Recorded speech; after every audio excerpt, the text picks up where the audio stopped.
except Brian, who is dead, and, some say, never sleeps.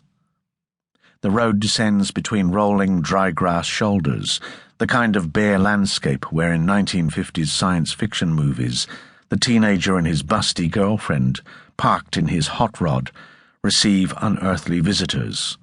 But it is crowded now with young people, most with long hair, dressed in heavy clothes, blue jeans, army fatigue jackets, against the December night air that revives us as we walk. Mick is wearing a long burgundy overcoat, and Keith has on a Nazi leather greatcoat, green with mould, that he will leave behind tomorrow, or more accurately today, about 16 hours from now, in the mad, blind panic to get away from the place we are lightly swaggering toward. Mick and Keith are smiling. It is their little joke, to have the power to create this gathering by simply wishing for it aloud, and the freedom to walk like anybody else along the busy, barren path. There are laughter and low talking within groups, but little cross-conversation, though it seems none of us is a stranger.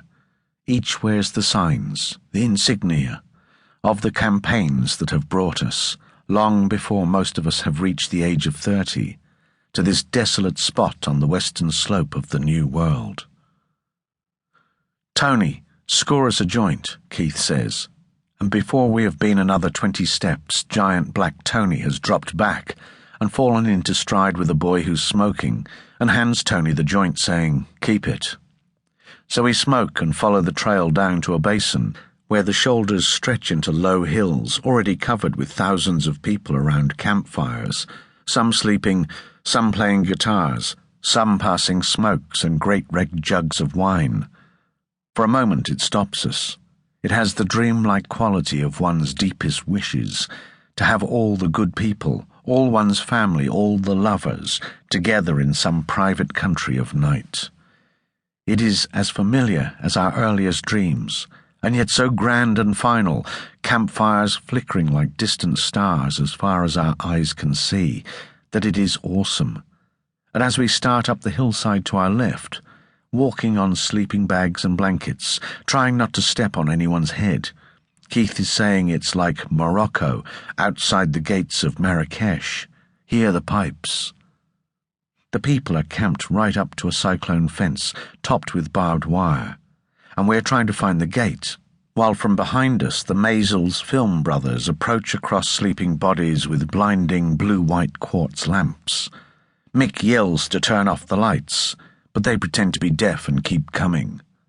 The kids who have been looking up as we pass, saying, "Hi, Mick," now begin to join us. There is a caravan of young girls and boys strung out in the spotlights when we reach the gate, which is, naturally, locked. Inside, we can see the Altamont Speedway clubhouse and some people we know standing outside it. Mick calls, "Could we get in, please?" And one of them comes over, sees who we are, and sets out to find someone who can open the gate. It takes a while, and the boys and girls all want autographs and to go inside with us. Mick tells them we can't get in ourselves yet, and no one has a pen except me. I have learned not to let go of mine, because they get the signatures and go spinning away in a frenzy of bliss and exhilaration, taking my trade with them.